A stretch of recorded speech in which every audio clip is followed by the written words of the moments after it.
کہ آپ جب کسی کی نعمت کو دیکھیں یقیناً احساس سے محرومی سے باہر نکلیں اور کہیں یا اللہ کیا فضل ہے تیرا اس بندے پر، تیرا تو کسی پر بھی فضل فرما سکتا ہے اور تو نے ہی اس کو دیا ہے تو تو اپنے اس بندے کو بھی عطا فرما. کیا اچھی بات.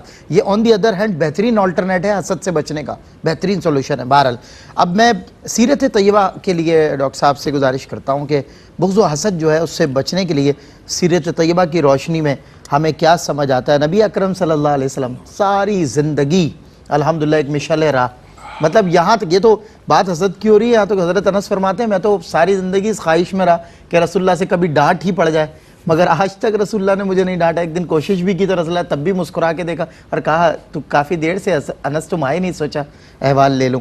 کیا فرماتے ہیں بغض و حسد کو سیرت طیبہ کی روشنی میں کیسے دیکھتا ہوں؟ الحمد لرب ہوا شافی للسقیم والشکر لمن ارحم من کل رحیم.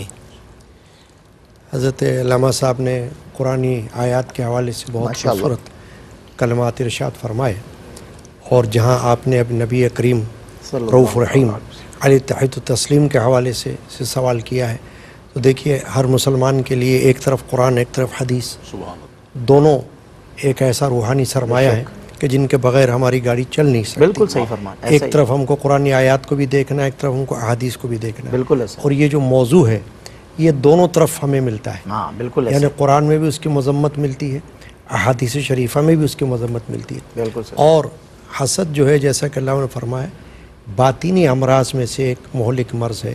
اس کو ہم یوں بھی کہہ سکتے ہیں کہ رذائل، کیونکہ ایک ہے فضائل ایک ہے رذائل. ایسا ہی ہے. فضائل میں جہاں ہم کو حسن اخلاق ملتا ہے، محبت ملتی ہے، ادب ملتا ہے، صلہ رحمی ملتی ہے، ایسے رذائل میں غیبت ہے، چغل خوری ہے، حسد ہے، بغض ہے، کینہ، اس قسم کی چیزیں یہ رذائل میں آ جاتی ہیں. نبی اکرم صلی اللہ تعالی علیہ وآلہ وسلم نے ہمیں حسد کے بارے میں جو آگاہ فرمایا ہے، تو ایک مشہور حدیث پاک تو آپ کی ملتی ہے ہمیں کہ حضور اکرم علیہ الصلوۃ والسلام فرمایا کہ حسد نیکیوں کو اس طرح کھا جاتا ہے جیسے آگ لکڑیوں کو کھا جاتی ہے. اللہ کہ آپ آگ کے اندر لکڑیاں ڈال دو تو لکڑیاں غائب ہو جاتی ہیں، بالکل ایسا. کیونکہ وہ جل جل کر خاک ہو جاتی پل میں خاک ہو جائے. ہیں. تو ایسے ہی حسد جو ہے نیکیوں کو کھاتا ہے. نیکیوں کھا رہا ہے. اچھا اب اس میں دو نقصانات ہو رہے ہیں نا، کیونکہ ایک تو وہ بندہ خود حسد کی آگ میں جلتا ہے، وہ دوسرے کا تو کوئی نقصان نہیں کرتا، سامنے والے کا اپنا ہی نقصان کر رہا ہوتا ہے. فرما رہے تھے نا علامہ صاحب کہ ڈپریشن میں چلا ہے، خود بھی مر رہا ہے اور دوسرے نہیں نفسیاتی مرض کا شکار ہو جاتا ہے اس میں. اور پھر اس کے ساتھ ساتھ جیسے فرمایا کہ نیکیاں اس کی جو ہیں وہ زائل ہو جاتی ہیں. اب جیسے روز قیامت جب بندے کے پاس کچھ نہ ہوگا تو دوسرے کی نیکیاں اس کو مل جائیں گی. بالکل صحیح. ٹھیک ہے نا. تو اور اس کے گناہ دوسرے کو چلے جائیں گے. تو اس قسم سے حسد جو ہے وہ گناہ کبیرہ میں سے ایک گناہ ہے. بالکل ایسا. اور جب بندہ اس میں مبتلا ہوتا ہے تو یہ مرض ایسا ہے کہ جسمانی امراض تو ہمیں نظر آ جاتے ہیں اور اس کا علاج طبیب ڈاکٹرز کرتے ہیں. بالکل ایسا. یہ جو مرض ہے اس کا علاج پھر یا تو کسی اہل اللہ کی نظر سے ہو سکتا صحیح بات ہے کہ وہ اپنی نظر ایسی ڈالے کہ آپ کو تعلیم ایسی دے کہ وہ مل جائے. ایک فارسی کا یا وہ شعر محاسبہ اندر پیدا ہو جائے. کینہ جس کو ہم کہتے ہیں حسد ہی کی ایک شکل ہے. بالکل ایسا. بغض حسد کی ایک حدیث پاک ملتی ہے کہ من احب للہ ومن ابغض للہ ومن عطا للہ ومن منع للہ فقد استکمل الایمان. سبحان اللہ. جس نے محبت کی اللہ کے لیے اور جس نے بغض کیا اللہ کے لیے. تو بغض کی اجازت جہاں دی گئی ہے وہ وہاں دی گئی ہے کہ جہاں اللہ تبارک و تعالیٰ کی ذات پاک کا کوئی سوال ہو. بالکل صحیح. جیسے کہ کوئی توہین کر رہا ہے معاذ اللہ بارگاہ الہیہ میں تو وہاں پر اس سے آپ کھچے ہوئے رہو تو ٹھیک ہے.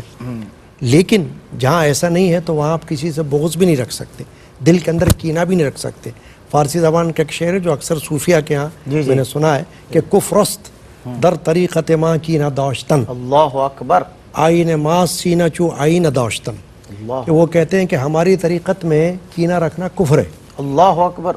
آئین ماست میرا جو آئین ہے یعنی میرا جو منشور ہے، میرا جو دستور ہے وہ ایسا ہے کہ اپنے دل کو آئینے کی طرح صاف رکھو. کیا اچھی بات. اب یہ تعلیم صوفیہ کیا ملتی. چنانچہ حسد کا جو علاج ہے نا وہ ہمیں صوفیہ کرام کے ہاں اہل اللہ کے ہاں ملتا ہے اور وہ احادیث کی روشنی میں ملتا ہے. نبی اکرم صلی اللہ علیہ وسلم نے یہ خود فرمایا ہے، ارشاد فرمایا ہے کہ آپس میں اے اللہ کے بندوں ایک دوسرے سے حسد نہ کرنا، بغض نہ رکھنا، بھائی بھائی بن کے رہنا، اللہ کے بندے بن کر رہو.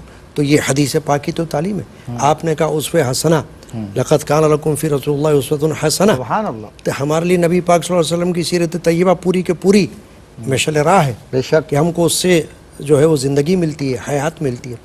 اب آپ دیکھیے حضرت علامہ نے قرآنی آیت کے حوالے سے فرمایا کہ ہمیں سورۃ الفلق کا جو حوالہ دیا آپ نے، حدیث پاک ملتی ہے جس کو ہم سیرت طیبہ کہتے ہیں کہ حدیث کا حوالہ مل رہا ہے بالکل کہ ام المومنین حضرت عائشہ صدیقہ رضی اللہ تعالی عنہا یہ فرماتی ہیں کہ نبی پاک صلی اللہ علیہ وسلم جب بستر پر آرام کے لیے سونے کے لیے آرام فرما ہوتے تھے، اس وقت سورہ فلق سورہ ناس پڑھ کر اپنی ہتھیلیوں پر پھونک کر اور اپنے جسم اقدس پر پھیر کر اور پھر آرام فرماتے تھے۔ اور جب ایسا عالم ہوا کہ وہ خود کمزوری ہو گئی، ناسازی تباہ ہو گئی، تو مومن فرماتی ہیں کہ میں پھر یہ کرتی کہ سورہ فلق سورہ ناس پڑھ کر آپ کے ہتھیلیوں پر پھونک دیتی اور آپ اس کو اپنے اوپر پھیر دیتے، اللہ اکبر، جس سے یہ معلوم ہوا کہ نبی اکرم صلی اللہ علیہ وسلم نے ہر حالت میں اللہ اکبر، اللہ سورہ اکبر، یہ سورہ فلق جو ہے اس کو اپنے پیش نظر رکھا، اللہ اور یہ اکبر، ساری تعلیم امت کے لیے تو ہے۔ سبحان لیکن اللہ، نبی پاک صلی سبحان اللہ علیہ وسلم نے جو کچھ فرمایا امت کی تعلیم کے لیے، بالکل ایسے نبی پاک صلی اللہ علیہ وسلم تو معصوم ہے، وہاں تو حسد کا کوئی تعلق ہی نہیں پیدا ہوتا بالکل صحیح، کسی قسم کا، تو جو کچھ ہے وہ امت کی تعلیم کے لیے۔ واہ کیا بات ہے ڈاکٹر صاحب۔